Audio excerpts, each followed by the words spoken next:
La notion de promenade, pour moi, elle est essentielle parce que mon idée, c'est de construire des paysages, d'aller au-delà de la notion de bâtiment. Pour la passerelle de Madrid, j'ai cassé la passerelle en deux, et de façon très intentionnelle, puisque au niveau de cette cassure, on a un belvédère et une entrée dans le parc. C'est-à-dire que cette passerelle n'enjambe pas le parc. Cette passerelle sert de grande entrée pour aller dans le parc. Donc c'est un élément emblématique, ludique, qui crée une porte à sa façon, et pas seulement pour passer au-dessus du Rio Manzanares.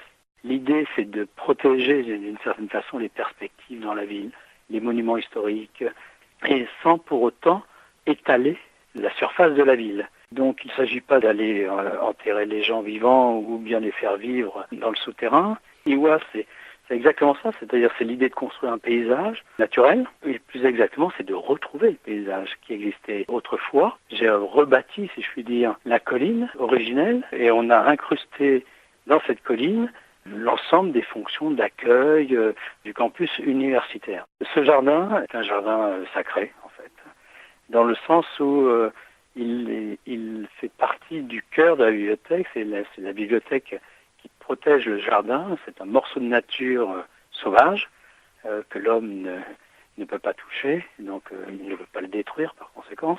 Ce jardin a le même statut que les livres rares, c'est-à-dire que c'est un témoignage de nature conservé, protégé par la Bibliothèque nationale. Et François Mitterrand y tenait beaucoup. L'idée de cette tour, c'est effectivement un tronc qui va avoir un relief en pied de tronc très sculpté. Et puis, lorsque la tronc s'élance dans le ciel, l'écorce est plus tendre, elle devient beaucoup plus lisse.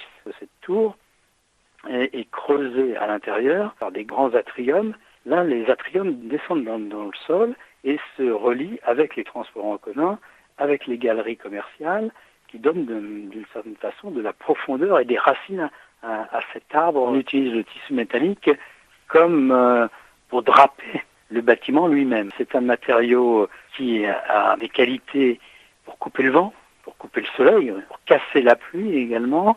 Et donc c'est un foulard un peu qui protège le bâtiment et qui surtout va modifier la forme du bâtiment suivant l'angle avec lequel on va regarder ce théâtre. Par moments, le tissu métallique va briller parce qu'il va attraper le soleil. À d'autres moments, il va être complètement sombre. Et le soir, surtout, ça devient comme une lanterne, ça fait un effet d'abat-jour. Julien Gadet, l'architecte qui a construit la Poste du Louvre à la fin du XIXe siècle, a créé un bâtiment d'une très grande modernité. Ce bâtiment a une façade de pierre, qui est une magnifique façade, qui est autostable, c'est-à-dire ça tient tout seul. Et à l'intérieur, il y a que des charpentes métalliques qui permettent la flexibilité et l'évolution du tri de la poste. J'ai conservé, remis en valeur la façade de pierre et utilisé l'ensemble des charpentes métalliques pour y intégrer les nouvelles fonctions.